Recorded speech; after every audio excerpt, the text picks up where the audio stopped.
Isang tinuturing na high-value individual sa illegal na droga ang naaresto sa sinagawang bypass operation ng mga tauhan ng Pampanga PNP sa Barangay San Isidro, Santa Rita, Pampanga. Ayon kay Police Colonel J.C. Dimandal, Provincial Director ng Pampanga Police Provincial Office, nahuli sa operasyon ang isang 40 anyos na lalaking may asawa na nagtatrabaho bilang construction worker at residente ng Purok 3, Barangay Kulin, Bagong Hermosa, Bataan. Ang operasyon ay sinagawa ng pinagsanib na puwersa ng Pampanga Provincial Drug Enforcement Unit, Santa Rita Municipal Police Station at Philippine Drug Enforcement Agency ng Region 3. Nasamsam mula sa suspect ang tinatayang 179 grams ng hinihinalang shabu na may halagang 1,217,200 pesos.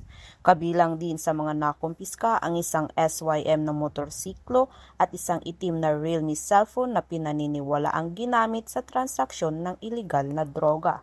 Ang suspect ay kasalukuyang nasa kustodiya ng pulisya at nahaharap sa kasong paglabag sa Section 5 at 11, Article 2 ng Republic Act 9165 o Comprehensive Dangerous Drugs Act of 2002.